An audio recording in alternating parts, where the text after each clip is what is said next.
Hi friends, ನಮಸ್ತೆ. Welcome to the channel Nishkala Swarapancha. ಎಲ್ಲರೂ ಹೇಗಿದ್ದೀರಾ? ತುಂಬಾನೇ ಚೆನ್ನಾಗಿದ್ದೀರಾ ಅಂತ ಅನ್ಕೊಂಡಿದೀನಿ. ನಾನು ಕೂಡ ತುಂಬಾನೇ ಚೆನ್ನಾಗಿದ್ದೀನಿ ಫ್ರೆಂಡ್ಸ್. ಇದು ನನ್ನ ಸಂಕ್ರಾಂತಿ ಹಬ್ಬದ ಪ್ರಿಪರೇಷನ್ ಮತ್ತೆ ಸಂಕ್ರಾಂತಿ ಹಬ್ಬದ ವ್ಲಾಗ್ ಆಗಿರುತ್ತೆ. ತುಂಬಾ ದಿನ ಆದ್ಮೇಲೆ ನಾನು ಎಡಿಟ್ ಮಾಡಿ ಡೌನ್ಲೋಡ್ ಮಾಡ್ತಾ ಇದ್ದೀನಿ, ಹಾಕ್ತಾ ಇದ್ದೀನಿ. ಏನು ಅನ್ಕೊಂಬೇಡಿ. ವಿಡಿಯೋಸ್ ಇಷ್ಟ ಆಗಿದ್ರೆ ಒಂದ್ ಲೈಕ್ ಮಾಡಿ, ಶೇರ್ ಮಾಡಿ, ಸಬ್ಸ್ಕ್ರೈಬ್ ಮಾಡಿ. ನನ್ನ ಚಾನಲ್ನ ನಿಷ್ಕಲಾ ಪ್ರಪಂಚ ಯೂಟ್ಯೂಬ್ ಚಾನಲ್ನ ಸಪೋರ್ಟ್ ಮಾಡಿ. ನಾನು ರಾತ್ರಿನೇ ಎಲ್ಲ ರೆಡಿ ಮಾಡ್ಕೊಳ್ಳೋಣ ಅಂತ ರೆಡಿ ಮಾಡ್ಕೊಂತಾ ಇದ್ದೆ. ಕೊಬ್ಬರಿ ಎಲ್ಲ ನಮ್ಮ ಅಮ್ಮ ಮತ್ತೆ ನಮ್ಮ ಚಿಕ್ಕಮ್ಮ ಅವರೆಲ್ಲ ಬಂದಿದ್ರಲ್ವಾ, ನಮ್ಮ ಚಿಕ್ಕಮ್ಮ ಎಲ್ಲ ಕಟ್ ಮಾಡಿ ಕೊಟ್ಟು ಹೋಗಿದ್ರು. ಅದ್ರ ಜೊತೆಗೆ ನಾನ್ ಕೂಡ ಒಂದ್ ಸ್ವಲ್ಪ ಬೆಲ್ಲ ಎಲ್ಲ ಈ ಸರಿ ರೆಡಿ ಕಟ್ ಮಾಡಿರ್ತಾರಲ್ಲ, ಅದನ್ನೇ ತಗೊಂಡ್ಬಂದ್ಬಿಟ್ಟು ಇನ್ನೂ ಒಂದ್ ಸ್ವಲ್ಪ ಚಿಕ್ಕದಾಗಿ ಕಟ್ ಮಾಡ್ಕೊಂಡ್ಬಿಟ್ಟೆ. ನಮಗೇನಂತ ಅಂದ್ರೆ ಕೊಬ್ಬರಿಗೆ ಸಿಪ್ಪೆ ತೆಗೆಯೋದೆಲ್ಲ ಇಷ್ಟ ಆಗಲ್ಲ. ನಾವೇ ಮನೇಲಿ ಮಾಡೋದು. ಕೊಬ್ಬರಿಗೆ ಸಿಪ್ಪೆ ಇದ್ರೇನೆ ಚೆನ್ನಾಗಿರುತ್ತೆ, ತಿನ್ನಕ್ಕೂ ಕೂಡ ಟೇಸ್ಟ್ ಆಗಿರುತ್ತೆ ಅಂದ್ಬಿಟ್ಟು ಕೊಬ್ಬರಿಗೆ ಸಿಪ್ಪೆ ಏನು ತೆಗ್ದಿರ್ಲಿಲ್ಲ. ಹಾಗೇನೆ ಕಟ್ಟೆಲ್ಲ ಮಾಡಿ ನಾವು ಒಣಗಿಸ್ಕೊಂತಾ ಇದ್ವಿ. ಆದ್ರೆ ಈ ಸರಿ ಏನಂತಂದ್ರೆ ಬಿಸ್ಲೇ ಇರ್ಲಿಲ್ಲ. ಒಂದಿನ ಲಾಸ್ಟ್ ಅಲ್ಲಿ ಒಂದಿನ ಬಿಸ್ಲು ಬಂದಿತ್ತು ಅಷ್ಟೇ. ಅದಾದ್ಮೇಲೆ ಬಿಸ್ಲು ಇರ್ಲಿಲ್ಲ, ಏನು ಇರ್ಲಿಲ್ಲ. ಹಾಗೇನೆ ಎಷ್ಟಾಗುತ್ತೆ ಅಷ್ಟು ಒಣಗಿಸಿದ್ವಿ. ಇನ್ನೆಲ್ಲ ಡ್ರೈ ಫ್ರೈ ಎಲ್ಲ ಮಾಡ್ಕೊಬೇಕಲ್ಲ. ಎಳ್ಳು ಮತ್ತೆ ಕಡ್ಲೆ ಬೀಜ ಎಲ್ಲ ಮಾಡ್ಕೊಳ್ಳೋಣ ರಾತ್ರಿನೇ, ಬೆಳಿಗ್ಗೆ ಈಸಿ ಆಗ್ಬಿಡುತ್ತೆ ಆಮೇಲೆ ಅಂದ್ಬಿಟ್ಟು. ಹಿಂದಿನ ದಿನ ಏನಾಗಿತ್ತು ಅಂತ ಅಂದ್ರೆ, ನನ್ನ ಚಿಕ್ಕ ಮಗಳಿಗೆ ಮತ್ತೆ ಮಗಂಗೆ ಸ್ಕೂಲ್ ಇತ್ತು. ಯಾಕಂದ್ರೆ ಅವರು 14ಗೆ ರಜಾ ಕೊಟ್ಬಿಟ್ಟಿದ್ರು, 15ಗೆ ಸ್ಕೂಲ್ ಇತ್ತು. ಅವ್ರನ್ನ ಕೂಡ ಸ್ಕೂಲಿಗೆಲ್ಲ ಕಳಿಸ್ಬೇಕಿದ್ರಿಂದ ನಾನು ರಾತ್ರಿನೇ ಎಲ್ಲ ಫ್ರೈ ಮಾಡಿ ಇಟ್ಕೊಂಡು ಜೋಡಿಸ್ಕೊಂಡಿದ್ದೆ. ಕಡಲೆ ಬೀಜ ಸಿಪ್ಪೆ ತೆಗೆದೆ ಒಂದ್ ಮಹಾಭಾರತ ಆಗಿರುತ್ತಲ್ವಾ, ಆ ತರ ಅದನ್ನೆಲ್ಲ ಜೋಡಿಸಿ ನಾನು ಸ್ವಲ್ಪ ಜಾಸ್ತಿ ಮಾಡ್ಬೇಕಿತ್ತು. ನಾನ್ ಅನ್ಕೊಂಡೆ ಅಮ್ಮ ಕೂಡ ಅಲ್ಲಿ ಒಬ್ರೇ ಇರ್ತಾರೆ, ಮಾಡಲ್ಲ. ಮತ್ತೆ ಹಾಸ್ಪಿಟಲ್ ಅಲ್ಲಿ ಇದ್ರು ನಮ್ಮ ಅಜ್ಜಿ ಜೊತೆ, ಅಲ್ಲಿ ಕೂಡ ಹೋಗಿದ್ರಲ್ವಾ, ಅವ್ರು ಕೂಡ ಏನು ಮಾಡಕ್ಕಾಗಲ್ಲ, ಇಲ್ಲೇ ಕೊಟ್ಟು ಕಳ್ಸ್ಬಿಡೋಣ. ಮತ್ತೆ ನಮ್ಮ ಅತ್ತೆ ಮನೆಗೂ ಕೂಡ ಒಂದ್ ಸ್ವಲ್ಪ ಕೊಡ್ಬೇಕಾಗತ್ತೆ, ಅಲ್ಲಿ ತಗೊಂಡೋಗೋಣ ಅಂದ್ಬಿಟ್ಟು ನಾನು ಒಂದ್ ಸ್ವಲ್ಪ ಜಾಸ್ತಿ ಕ್ವಾಂಟಿಟಿಲೇ ಮಾಡಿದ್ದೆ ಎಲ್ಲ. ನಮ್ಮ ಫ್ರೆಂಡ್ಸ್ ಮತ್ತೆ ಮಕ್ಕಳಿಗೆಲ್ಲ ಕೊಡ್ಬೇಕಾಗುತ್ತೆ, ಸ್ಕೂಲಲ್ಲೂ ಕೂಡ ನಮ್ಮ ಮನೆಯವ್ರು ಕೂಡ ತಗೊಂಡ್ ಹೋಗ್ತಾರೆ ಅಂದ್ಬಿಟ್ಟು ಎಲ್ರಿಗೂ ಕೂಡ ನಾನು ಸ್ವಲ್ಪ ಜಾಸ್ತಿ ಕ್ವಾಂಟಿಟಿ ಇರೋದ್ರಿಂದ ಸ್ವಲ್ಪ ಟೈಮ್ ತಗೊಳುತ್ತೆ ಅಂದ್ಬಿಟ್ಟು ನೈಟ್ ಎಲ್ಲ ಫ್ರೈ ಮಾಡಿ ಇಟ್ಕೊಂಡು ನೀಟಾಗಿ ರೆಡಿ ಮಾಡಿ ಇಟ್ಕೊಂಡಿದ್ದೆ. ನಾನು ರಾತ್ರಿನೇ ಪೂಜೆಗೆ ಬೇಕಾಗಿರೋ ಐಟಮ್ಸ್ ಎಲ್ಲ ನಮ್ಮ ಮನೆಯವ್ರಿಗೆ ಹೇಳಿದ್ದೆ. ಆದ್ರೆ ಅವರು ಲೇಟ್ ಆಗಿ ಬಂದಿದ್ರಿಂದ ಅವತ್ ತರಕ್ಕೆ ಆಗಿರ್ಲಿಲ್ಲ. ನಿನಗ್ ಯಾಕೆ, ನೀನ್ ಪೂಜೆ ಮಾಡೋ ಅಷ್ಟಲ್ಲ ಅಂತ ಅನ್ಕೊಂಡ್ರೆ ಮುಗಿತಲ್ವಾ ಬೆಳಿಗ್ಗೆ ಆಗ ಅಷ್ಟರಲ್ಲಿ ಅಂತ ಅವ್ರು ಹೇಳಿದ್ರು. ಆದ್ರೂನು ಲೇಟೇ ಅವ್ರು ಮಾಡೋದ್ ನನಗೆ ಗೊತ್ತು. ನಾನ್ ರೆಡಿಯಾಗಿ ಮನೆಯೆಲ್ಲ ಒರೆಸಿ ದೇವ್ರ ಪಾತ್ರೆ ಎಲ್ಲ ತೊಳ್ದಿಟ್ಕೊಂಡು ದೇವ್ರಿಗೆಲ್ಲ ರೆಡಿ ಮಾಡ್ಕೊಂಡು ಕಾಯ್ತಾ ಇದೀನಿ. ಇವ್ರು ಇನ್ನ ಲೇಟ್ ಮಾಡ್ತಾನೆ ಇದ್ರು. ಅದಕ್ಕೋಸ್ಕರ ಅಷ್ಟೊತ್ತಿಗೆ ಸ್ಕೂಲ್ ಕೂಡ ಇರೋದ್ರಿಂದ ಬಾಕ್ಸ್ ಕೂಡ ಪ್ರಿಪೇರ್ ಮಾಡ್ಬೇಕಿತ್ತು. ಮಕ್ಳಿಗೆ ನಮ್ಮನೆ ಪೊಂಗಲ್ ಅಂದ್ರೆ ಅಷ್ಟ್ ಮಾಡಲ್ಲ, ನಾವು ವರ್ಷಕ್ಕೂ ಒಂದೇ ಸರಿ ಪೊಂಗಲ್ ಮಾಡೋದು, ಅದು ಸಂಕ್ರಾಂತಿಲಿ ಮಾಡೋದಷ್ಟೇ. ಅದಕ್ಕೋಸ್ಕರ ಪೊಂಗಲ್ಲೇ ಮಾಡೋಣ ಹೇಗೂ, ಯಾಕಂದ್ರೆ ಸ್ವೀಟ್ ಪೊಂಗಲ್ ಇರುತ್ತಲ್ಲ ಅದ್ರ ಜೊತೆ ತಿನ್ಕೊಂಡ್ಬಿಡ್ತಾರೆ ಮಕ್ಳು ಅಂದ್ಬಿಟ್ಟು ಸ್ವೀಟ್ ಪೊಂಗಲ್ನೇ ಮಾಡಿದೆ. ಸ್ವೀಟ್ ಮತ್ತೆ ಖಾರ, ನಮಗೆ ಖಾರ ಪೊಂಗಲ್ ಆಗುತ್ತೆ, ಮಕ್ಳಿಗೆ ಸ್ವೀಟ್ ಪೊಂಗಲ್ ಆಗುತ್ತೆ ಅಂತ ಮಾಡಿದೆ. ಆದ್ರೂನು ಪೊಂಗಲ್ ಅಂತ ಹೇಳ್ತಾರೆ. ಅದಕ್ಕೆ ಇವತ್ ಹಬ್ಬದ ಹೆಸರನ್ನೇ ಪೊಂಗಲ್ಲು, ನೀನ್ ಆಗೆಲ್ಲ ಹೇಳಂಗಿಲ್ಲ ಅಂತ ಅಂದ ತಕ್ಷಣ ನಮ್ಮಮ್ಮು ನಗಾಡ್ತಾ ಇದ್ಲು. ಇವತ್ತು ಸಿಂಪಲ್ ಆಗಿರುತ್ತೆ ಅಲ್ವಾ, ಏನು ಪೊಂಗಲ್ ಮಾಡೋದು. ಹೆಸರು ಬೇಳೆ ಮತ್ತೆ ಅಕ್ಕಿನ ಒಂದ್ ಸ್ವಲ್ಪ ಫ್ರೈ ಮಾಡ್ಕೊಂಡೆ. ಫ್ರೈ ಮಾಡ್ಬಿಟ್ಟು ಟೇಸ್ಟ್ ಚೆನ್ನಾಗಾಗತ್ತೆ ಅಂದ್ಬಿಟ್ಟು ನಾನು ಒಂದ್ ಸ್ವಲ್ಪ ಹಾಲು ಕೂಡ ಹಾಕೊಂತೀನಿ. ಹಾಲು ಮತ್ತೆ ಸ್ವಲ್ಪ ನೀರು ಹಾಕೊಂಡು ಚೆನ್ನಾಗಿ ವಿಷಲ್ ಹೊಡ್ಸ್ಕೊಂಡ್ರೆ ನೋಡಿ ಈ ತರ ಮಿಕ್ಸ್ ಮಾಡ್ಕೊಳ್ಬೇಕು. ಈ ತರ ಮಿಕ್ಸ್ ಮಾಡ್ಕೊಂಡ್ಬಿಟ್ಟು ಒಂದ್ ಸ್ವಲ್ಪ ನಾನು ಖಾರ ಪೊಂಗಲಿಗೆ ಎತ್ತಿಟ್ಕೊಂಡೆ. ಇನ್ನೊಂದ್ ಸ್ವಲ್ಪ ಇದ್ರೊಳಗಡೆನೆ ಏನಂತಾರೆ ಅದು ಬೆಲ್ಲನ ಕುದಿಸ್ಬಿಟ್ಟು ಶೋಧಿಸ್ಕೊಂಡು ಅದ್ರೊಳಗಡೆ ಹಾಕೊಂಡೆ. ಯಾಕಂದ್ರೆ ಬೆಲ್ಲನ ಏನು ನೀವು ಪಾಕ ಬರೋ ತರ ಏನ್ ತಗೊಳ್ಳೋ ಅವಶ್ಯಕತೆ ಇರಲ್ಲ, ಹಂಗೇನೆ ಸ್ವಲ್ಪ ನೀರ್ ತರ ಮಾಡ್ಬಿಟ್ಟು ಈ ತರ ಒಗ್ಗರಣೆ ಕೊಟ್ಬಿಟ್ಟು ಸ್ವಲ್ಪ ಏನಂತಾರೆ ಅದಕ್ಕೆ ಏಲಕ್ಕಿ ಪೌಡರ್ ಹಾಕಿದ್ರೆ ಮುಗ್ದೋಗುತ್ತೆ. ಈಸಿಯಾಗಿ ಸ್ವೀಟ್ ಪೊಂಗಲ್ ರೆಡಿಯಾಗಿತ್ತು. ತುಂಬಾನೇ ಟೇಸ್ಟಿಯಾಗಿ ಆಗಿತ್ತು. ಆದ್ರೂ ಮಕ್ಳಿಗೆ ಇಷ್ಟ ಆಗಲ್ಲ ಫ್ರೆಂಡ್ಸ್. ನಮ್ಮನೆ ಏನೋ ಗೊತ್ತಿಲ್ಲ, ನೀನ್ ಪಾಯಸ ಮಾಡ್ಬೇಕಿತ್ತಲ್ವಾ, ಇದನ್ ಯಾಕೆ ಮಾಡ್ದೆ ಅದನ್ ಯಾಕೆ ಮಾಡ್ದೆ ಅಂತ ಹೇಳ್ತಾನೆ ಇರ್ತಾರೆ. ಅಷ್ಟರಲ್ಲಿ ನಮ್ಮ ಮನೆಯವ್ರು ಕೂಡ ಅದೇನು ತಿಂಡಿನೂ ಆದಂಗಾಯ್ತು, ನೈವೇದ್ಯಕ್ಕೂ ಎಲ್ಲ ರೆಡಿ ಆಯ್ತು. ನೈವೇದ್ಯ ಮಾಡಿ ಎಲ್ಲ ಪೂಜೆ ಎಲ್ಲ ಮಾಡೋಣ ಅಂತ ರೆಡಿ ಮಾಡ್ಕೊಂಡು ಪೂಜೆ ಮಾಡಿದೆ. ನಾನು ಹೋದ್ ವರ್ಷ ಹೇಳದ್ನಲ್ಲ, ಈ ವರ್ಷ ಏನೋ ಒಂಥರ ಚೆನ್ನಾಗಿಲ್ಲ ಮನ್ಸು, ಒಂದ್ ಸ್ವಲ್ಪ ಹಾಗೆ ಹೀಗೆ ಆಗ್ತಾ ಇತ್ತು. ಅದಕ್ಕೋಸ್ಕರ ನಾನು ರಂಗೋಲಿ ಕೂಡ ಚಿಕ್ಕದಾಗಿ ಹಾಕಿದೆ. ನನ್ ಮಗಳು ಹೇಳ್ತಿದ್ದಾಳೆ, ನೀನ್ ಹೋದ್ ವರ್ಷ ಎಷ್ಟೊಂದ್ ದೊಡ್ಡ ರಂಗೋಲಿ ಹಾಕಿದ್ದೆ, ಹಾಗೆ ಹಾಕ್ಬೇಕಲ್ವಾ, ಏನೋ ಚಿಕ್ಕದ್ ಹಾಕಿದ್ಯಾ ಅಂತ. ಏನಿಲ್ಲ ಬಿಡು, ಚಿಕ್ಕದಾದ್ರೂ ನಡೆಯುತ್ತೆ, ಇನ್ನೊಂದ್ಸರಿ ಹಾಕೊಳ್ಳೋಣ ಅಂತ ಅಂದ್ಬಿಟ್ಟು ನಾನು ಮಾಡ್ಕೊಂಡ್ವಿ. ಹಾಗೇನೆ ಪೂಜೆ ಸಿಂಪಲ್ ಆಗಿ ಪೂಜೆ ಮಾಡ್ಕೊಂಡ್ವಿ. ಮಕ್ಳು ಕೂಡ ಅಷ್ಟ್ ಬೇಗ ಎಲ್ರು ಎದ್ದಿ ರೆಡಿ ಆಗ್ತಾ ಇದ್ರು. ನಮ್ ಪಾಪು ನಾನ್ ಪೂಜೆ ಮಾಡಿದ್ರೆ ಸಾಕು ಬಂದ್ ನಿಂತ್ಕೊಂಡ್ಬಿಡ್ತಾನೆ, ಅಲ್ಲೇ ಡ್ಯಾನ್ಸ್ ಮಾಡೋದು. 1 ಗಂಟೆ ಬಾರ್ಸಿದ ತಕ್ಷಣ ಡ್ಯಾನ್ಸ್ ಮಾಡೋದು, ಅದೇ ಕೆಲ್ಸ ಆಗಿರುತ್ತೆ ಅವನಿಗೆ.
ಪೂಜೆ ಎಲ್ಲ ಮುಗೀತು. ಪೂಜೆ ಎಲ್ಲ ಮುಗಿಸ್ಕೊಂಡಾದ್ಮೇಲೆ ಇನ್ನ ಮಕ್ಳು ಕೂಡ ಎಲ್ರು ಸ್ಕೂಲಿಗೆ ಹೋದ್ರು. ನಾನ್ ಕೂಡ ಬೆಳಿಗ್ಗೆ ಬೇಗ ಇದ್ದಿದ್ರಿಂದ ಸ್ವಲ್ಪ ನಿದ್ದೆನೆ ಬರ್ತಿತ್ತು. ಬೆಳಿಗ್ಗೆನೆ, ಅದಕ್ಕೋಸ್ಕರ ನಿದ್ದೆ ಮಾಡೋದ್ ಬೇಡ, ಇಷ್ಟು ಬೇಗ ಏನಪ್ಪಾ ಹಬ್ಬದ ದಿನನು ನಿದ್ದೆ ಮಾಡೋದ್ ಅಂದ್ಬಿಟ್ಟು ನಾನು ಎಲ್ಲ ರೆಡಿ ಮಾಡ್ಕೊಂಡು ಎಳ್ಳೆಲ್ಲ ಪ್ಯಾಕ್ ಮಾಡೋಣ ಅಂತ ಹಿಂದಿನ ದಿನನೇ ಎಲ್ಲ ಬಾಕ್ಸಸ್ ಎಲ್ಲ ತಗೊಂಡ್ ಬಂದು ಇಟ್ಕೊಂಡಿದ್ದೆ. ಎಲ್ಲ ರೆಡಿ ಮಾಡಿ ನಾನು ಇವಾಗ ರೆಡಿ ಮಾಡ್ಕೊಂತಾ ಇದೀನಿ. ಅಮ್ಮು ಕೂಡ ಹೆಲ್ಪ್ ಮಾಡ್ತಾ ಇದ್ಲು ನನ್ಗೆ ವಿಡಿಯೋಸ್ ಮಾಡ್ಲಿಕ್ಕೆ. ಯಾಕಂದ್ರೆ ನಂದು ಏನು ಸೆಲ್ಫಿ ಸ್ಟಿಕ್ ಇದೆಯಲ್ಲ, ಅದೊಂದ್ ಸ್ವಲ್ಪ ಮುರಿದೋಗ್ಬಿಟ್ಟಿದೆ. ಅದಕ್ಕೋಸ್ಕರ ನಂಗೆ ವಿಡಿಯೋ ಮಾಡ್ಕೊಳಕ್ ಆಗ್ತಿಲ್ಲ, ಇನ್ನೇನಿಲ್ಲ ಪ್ರಾಬ್ಲಮ್. ಅದು ಕೂಡ ಒಂದ್ ಸ್ವಲ್ಪ ವಿಡಿಯೋಸ್ ಎಲ್ಲ ಸ್ವಲ್ಪ ಮಾಡ್ಕೊಳ್ಳೋದಿಲ್ಲ ಕಷ್ಟ ಆಗಿದೆ. ಎಳ್ಳು ಬೆಲ್ಲ ಎಲ್ಲ ರಾತ್ರಿನೇ ಪ್ರಿಪೇರ್ ಮಾಡಿರೋದ್ರಿಂದ ನೈವೇದ್ಯಕ್ಕೆಲ್ಲ ಇಟ್ಬಿಟ್ಟು ಇವಾಗ ಕೊಡೋರಿಗೆಲ್ಲ ರೆಡಿ ಮಾಡ್ಕೊಂತಾ ಇದೀವಿ ಬಾಕ್ಸಿಗೆ ಹಾಕ್ಬಿಟ್ಟು.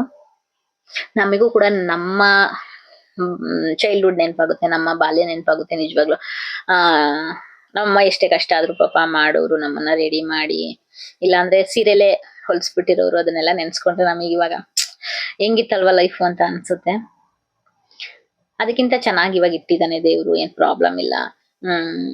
ನಮ್ಮನೆಯವ್ರು ಚೆನ್ನಾಗಿ ನೋಡ್ಕೊಂತಾರೆ, ಎಲ್ರಿಗೂ ಅಷ್ಟೇ. ನನ್ನ ತಂಗಿಯವ್ರಾಗಿರ್ಬೋದು, ಚೆನ್ನಾಗಿದೀವಿ ಇವಾಗ ಒಂದ್ ಸ್ವಲ್ಪ ಅಂತ ಖುಷಿ ಇದೆ. ಮತ್ತೆ ಸಂಜೆ ನಾನು ಸ್ವಲ್ಪ ಹೊತ್ತು ರೆಸ್ಟ್ ಮಾಡಿ ಎದ್ಬಿಟ್ಟು ಎಲ್ಲ ರೆಡಿ ಮಾಡ್ಕೊಂಡ್ವಿ. ಪೂಜೆ ಎಲ್ಲ ರೆಡಿ ಮಾಡಿ ಮಕ್ಳು ಕೂಡ ರೆಡಿ ಮಾಡ್ತಾ ಇದ್ದೆ. ಮಕ್ಳಿಗೆ ರೆಡಿ ಆಗೋದು ಅಂದ್ರೆ ಸಖತ್ ಇಷ್ಟ ಅಲ್ವಾ. ನನ್ ಮಗಳು ಬರೋದ್ 4 ಗಂಟೆ ಆಗ್ಬಿಡುತ್ತೆ.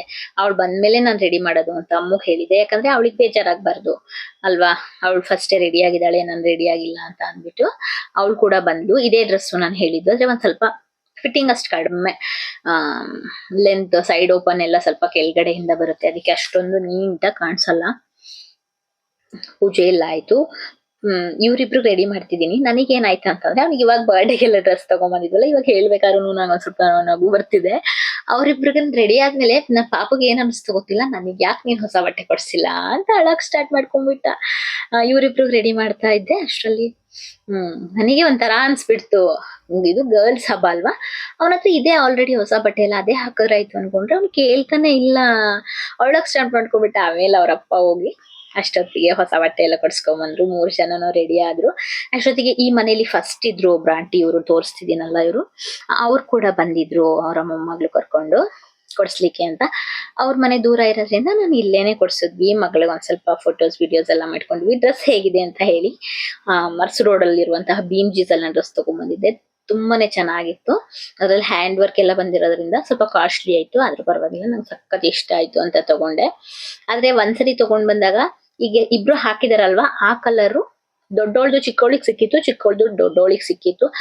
ಆದ್ರೆ ಮತ್ತೆ ಸೈಜಸ್ ಇಶ್ಯೂ ಆಗಿ ಎಕ್ಸ್ಚೇಂಜ್ ಮಾಡ್ಕೊಂಡ್ ಹೋದಾಗ ಮೇಡಮ್ ಅವ್ರಿಬ್ರು ಸೈಜ್ ಅಲ್ಲಿ ಇವಳ ಕಲರ್ ಅವಳಿಗೆ ಸಿಗುತ್ತೆ, ಅವಳ ಕಲರ್ ಇವಳಿಗೆ ಸಿಗುತ್ತೆ, ಪರವಾಗಿಲ್ವಾ ಅಂತ ಅಂದ್ರು. ಓಕೆ ಕೊಡಿ, ಇನ್ನೇನು ಮಾಡಕ್ಕಾಗಲ್ಲ ಅಂತ ಹೇಳಿದ್ವಿ. ಪಾಪು ಕೂಡ ಹೊಸ ಬಟ್ಟೆ ಹಾಕೊಂಡು ರೆಡಿಯಾಗಿ, ನಾನು ಕೂಡ ಇಟ್ಕೊಬೇಕು ಅಂತ ಎಳ್ಳು ಬೆಲ್ಲ ಎಲ್ಲ ಕವರಿಗೆ ಹಾಕ್ಬಿಟ್ಟಿದ್ದೆ ನಾನು, ಮತ್ತೆ ಹತ್ತಕ್ಕಾಗಲ್ಲ ಅಂತ. ಎಲ್ರಿಗೂ ನಾನು ಕೆಳಗಡೆಯಿಂದ ಹಾಕೊಡ್ತಾ ಇದ್ದೆ. ಅಷ್ಟರಲ್ಲಿ ಆಂಟಿ ಮನೆಗೆ ಬಂದ್ವಿ. ನಾವಲ್ಲಿ ಹೋಗ್ತಿದ್ದಂಗೆ ಎಲ್ಲಾ ಮಕ್ಳನ್ನು ಅಲ್ಲೇ ಬಂದ್ರು. ಅಲ್ಲೇನೆ ಒಂದ್ ಸ್ವಲ್ಪ ಫೋಟೋಸ್ ವಿಡಿಯೋಸ್ ಎಲ್ಲ ಮಾಡ್ಕೊಂಡು ಚೆನ್ನಾಗ್ ಅನ್ಸ್ತು. ಎಲ್ರು ಒಟ್ಟಿಗೆ ಸೇರ್ಕೊಂಡು ಹ್ಯಾಪಿ ಸಂಕ್ರಾಂತಿ ಅಂತ ಎಲ್ಲ ಹೇಳ್ತಾ ಇದ್ರು ಮಕ್ಳು. ತುಂಬಾನೇ ಚೆನ್ನಾಗ್ ಅನಿಸ್ತಿತ್ತು. ಪ್ರತಿಯೊಂದ್ ಮಗುನು ತುಂಬಾನೇ ಚೆನ್ನಾಗಿ ರೆಡಿ ಆಗಿದ್ರು. ಹೆಣ್ಮಕ್ಳ ಹಬ್ಬ ಅನ್ನೋದು ಇದಕ್ಕೇನೆ ಅಲ್ವಾ, ಎಷ್ಟ್ ಚೆನ್ನಾಗಿ ರೆಡಿ ಆಗ್ಬೋದು. ಮತ್ತೆ ಹೆಣ್ಮಕ್ಳಿಗೆ ತುಂಬಾನೇ ಆಪ್ಷನ್ಸ್ ಇದೆ ಡ್ರೆಸ್ ಗಳಿಗಾಗಿರ್ಬೋದು. ಗಂಡ್ ಮಕ್ಳ ತರ ಅಲ್ಲ, ಗಂಡ್ ಮಕ್ಳಿಗೆ ಒಂದು ಶರ್ಟು, ಟೀ ಶರ್ಟು, ಜುಬ್ಬ, ಒಂದ್ ಜೀನ್ಸ್ ಮುಗೀತಲ್ವಾ.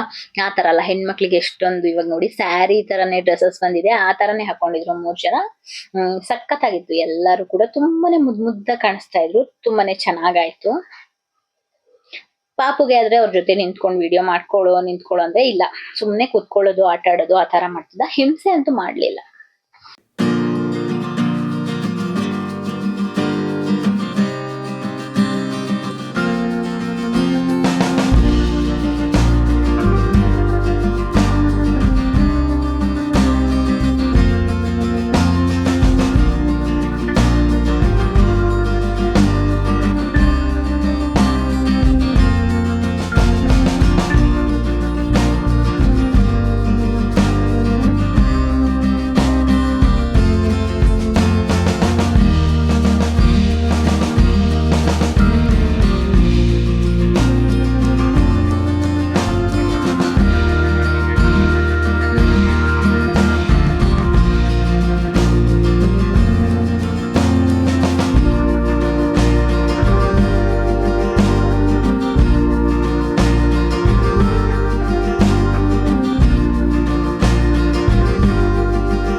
ನನ್ನ ಆರ್ಮಿ ಫ್ರೆಂಡ್ಸ್ ಕೂಡ ನನಗೆ ಮೆಸೇಜ್ ಮಾಡಿದ್ರು. ಅದಾದ್ಮೇಲೆ ನಮ್ಮ ಫ್ರೆಂಡ್ ಮನೆಗೆ ಮತ್ತೆ ಹೋದ್ವಿ, ಎಲ್ರು ಒಟ್ಟಿಗೆ ಕೆಳಗಡೆ ಹೋಗಿದ್ವಿ ಅಲ್ವಾ, ಎಲ್ರು ಕರ್ಕೊಂಡು ಮತ್ತೆ ಅಲ್ಲಿ ಅವ್ರ ದೃಷ್ಟಿ ಎಲ್ಲ ತೆಗೆದ್ಬಿಟ್ಟು ಆ ಎಳ್ಳೆಲ್ಲ ಕೊಟ್ಟಿ ಅವ್ರಿಗೂ ಕೊಟ್ಟಿ ನಾವು ತಗೊಂಡ್ವು ಎಲ್ಲ ಬಂದ್ವಿ. ನನ್ನ ಫ್ರೆಂಡು ಒಂದ್ 2 ಸರಿನಾರು ಫೋನ್ ಮಾಡಿ ಹೇಳಿದಾಳೆ ನನ್ಗೆ, ಅಮ್ಮಗ್ ದೃಷ್ಟಿ ತೆಗ್ದಾಕು, ಎಷ್ಟ್ ಚೆನ್ನಾಗ್ ಕಾಣಿಸ್ತಾ ಇದ್ದಾಳೆ ನೋಡು, ಅಮ್ಮಗ್ ದೃಷ್ಟಿ ತೆಗ್ದಾಕು, ದೃಷ್ಟಿ ಆಗಿರತ್ತೆ, ಅಷ್ಟ್ ಚೆನ್ನಾಗ್ ಕಾಣಿಸ್ತಾ ಇದ್ಲು ಅಂತ ಹೇಳ್ತಾ ಇದ್ರು. ಆಯ್ತಕ್ಕ ಮಾಡ್ತೀನಿ ಅಂತ ಹೇಳ್ದೆ. ನಮ್ಮ ಆರ್ಮಿ ಫ್ರೆಂಡ್ ಅವರು ಮಾಡಿ ಹೇಳ್ತಾ ಇದ್ರು, ಡ್ರೆಸ್ ಕೂಡ ತುಂಬಾನೇ ಚೆನ್ನಾಗಿದೆ ಅಂತ ಹೇಳ್ತಾ ಇದ್ರು. ತುಂಬಾನೇ ಚೆನ್ನಾಗಿತ್ತು ಇವತ್ತಿನ ದಿನ, ತುಂಬಾನೇ ಚೆನ್ನಾಗಿ ಎಂಜಾಯ್ ಮಾಡಿದ್ರು ಮಕ್ಳೆಲ್ಲ. ಯಾಕಂದ್ರೆ ಎಲ್ಲಾ ಮಕ್ಳು ರೆಡಿ ಆಗಕ್ಕೆ ಇಷ್ಟ ಅಲ್ವಾ. ನನಗೂ ಸ್ಯಾರಿ ಹಾಕ್ಸಮ್ಮ ಅಂತ ಹೇಳ್ತಾ ಇದ್ಲು. ಇಲ್ಲಮ್ಮ ನಿನಗೆ ಅಂತ ಫಸ್ಟ್ ಸ್ಯಾರಿ ತರೋವರೆಗೂ ನಾನು ಸ್ಯಾರಿ ಹಾಕ್ಸಲ್ಲ. ನಮ್ಮ ಅಮ್ಮಂಗೂ ಹೇಳ್ತಾ ಇದ್ಲು, ಸ್ಯಾರಿ ಹಾಕೊಂಡಿದ್ಲು ನನ್ನ ಫ್ರೆಂಡು, ನನಗೂ ಹಾಕ್ಸ್ಬೇಕಿತ್ತು ಅಂತ. ಅದಕ್ಕೆ ನಮ್ಮ ಅಮ್ಮನೂ ಹೇಳಿದ್ರು, ನಿತಿ ಮಾಮ ಮದ್ವೆಗೆ ಹಾಕೊಳ್ವಂತೆ, ಅಲ್ಲಿವರೆಗೂ ಬೇಡ, ಕೊಡ್ಸಲ್ಲ ನಾವು ಸ್ಯಾರಿನ, ಚಿಕ್ಕವ್ರು ಹಾಕೋಬಾರ್ದು, ಚಿಕ್ಕ ಸ್ಯಾರಿ ಬರುತ್ತೆ ಅವಾಗ ಹಾಕೋಬಹುದು, ಇಲ್ಲ ಅಂದ್ರೆ ನಿನಗೆ ಅಂತ ತರ್ತೀವಲ್ಲ ಆ ಸ್ಯಾರಿನ ಹಾಕೊಡ್ತೀನಿ ಅಂದಿದ್ದಕ್ಕೆ, ಸರಿ ಅಮ್ಮ ಅವಾಗ್ಲೇ ಹಾಕೊಳ್ಳೋಣ ಅಂತ ಹೇಳಿದ್ರು. ನಮ್ಮ ಚೋಟು ಕೂಡ ಸಖತ್ತ ಕಾಣಿಸ್ತಾ ಇತ್ತದು. ಮತ್ತೆ ಫೋಟೋಸ್ ಎಲ್ಲ ತೆಗಿಸ್ಬೇಕಾರೆ ನಾವ್ ಅಮ್ಮಗೆ ಅಷ್ಟು ಫೋಸಸ್ ಎಲ್ಲ ಕೊಡಕ್ ಬರಲ್ಲ. ಚೋಟು ಬರ್ರಿ ಫೋಸ್ ಕೊಡೋದೇ ಆಗಿರುತ್ತೆ ಯಾವಾಗ್ಲೂ. ನಾವೇ ನಗಾಡ್ತಿರ್ತೀವಿ, ಚೋಟು ಈ ಫೋಸಸ್ ಎಲ್ಲ ಎಲ್ಲಿ ಕಲ್ತ್ಕೊಂಡಿರ್ತೀಯ ನೀವು ಅಂತ. ಅಷ್ಟ್ ಚೆನ್ನಾಗ್ ಫೋಸ್ ಮಾಡ್ತಾಳೆ ಅವಳು.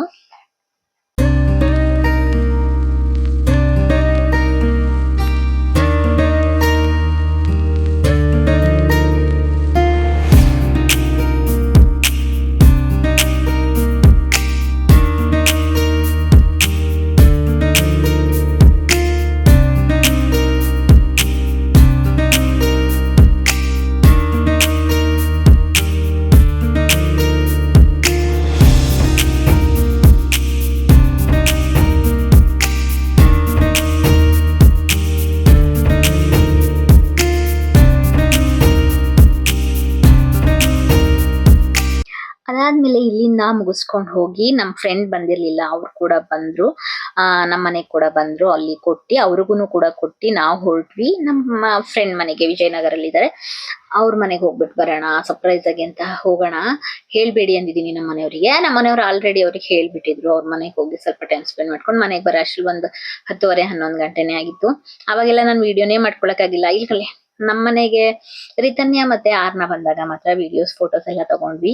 ತುಂಬಾನೇ ಚೆನ್ನಾಗ್ ಬಂತು ವಿಡಿಯೋಸ್ ಫೋಟೋಸ್ ಎಲ್ಲ, ಸಖತ್ತಾಗಿತ್ತು. ಮತ್ತೆ ನನ್ನ ಹತ್ರ ಲೈಟ್ ಇರೋದ್ರಿಂದ ಲೈಟ್ ಎಲ್ಲ ಆನ್ ಮಾಡ್ಕೊಂಡು ಫೋಟೋಸ್ ಎಲ್ಲ ತಗೊಂಡ್ರೆ ಸಖತ್ತಾಗಿರುತ್ತೆ.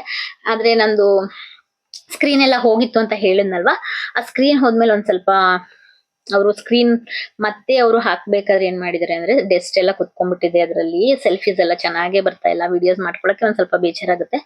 ಆದ್ರೆ ಇನ್ನೊಂದ್ ಫೋನ್ ಕೊಡ್ಸಿದ್ರು ಕೇಳಿದ್ರೆ ನಮ್ಮನೆಯವ್ರು ಕೊಡ್ಸಲ್ಲ ಅಂತ ನಾನು ಕೇಳಕ್ ಹೋಗ್ತಾ ಇಲ್ಲ. ರಿತನ್ಯ ಅಂತೂ ಫ್ರಾಕ್ ಅಂತೂ ತುಂಬಾ ಚೆನ್ನಾಗ್ ಕಾಣಿಸ್ತಾ ಇತ್ತು. ನಾನು ಅದೇ ಹೇಳ್ತಿದ್ದೆ, ಎಷ್ಟು ಚೆನ್ನಾಗ್ ಕಾಣಿಸ್ತಿದ್ದಾಳೆ ರಿತನ್ಯ ಫ್ರಾಕ್ ಅಲ್ಲಿ ಅಂತ ನಾನು ವಿಡಿಯೋಸ್ ಮಾಡ್ಕೊಂತ ಇದ್ದೆ. ಇದಾಗಿತ್ತು ಫ್ರೆಂಡ್ಸ್ ನನ್ನ ಇವತ್ತಿನ ವಿಡಿಯೋ. ನನ್ನ ವಿಡಿಯೋಸ್ ಎಲ್ಲ ನಿಮಗೆ ಇಷ್ಟ ಆಗ್ತಿದೆ ಒಂದ್ ಲೈಕ್ ಮಾಡಿ, ಶೇರ್ ಮಾಡಿ, ನನ್ನ ಚಾನಲ್ ನ ಸಬ್ಸ್ಕ್ರೈಬ್ ಮಾಡ್ಕೊಳ್ಳಿ. ನಿಷ್ಕಲ ಸರಪಂಚ ಯೂಟ್ಯೂಬ್ ಚಾನಲ್ ನ ಸಪೋರ್ಟ್ ಮಾಡಿ. ನೆಕ್ಸ್ಟ್ ವಿಡಿಯೋದಲ್ಲಿ ಸಿಗ್ತೀನಿ. Thank you so much. Thanks for watching. Bye bye.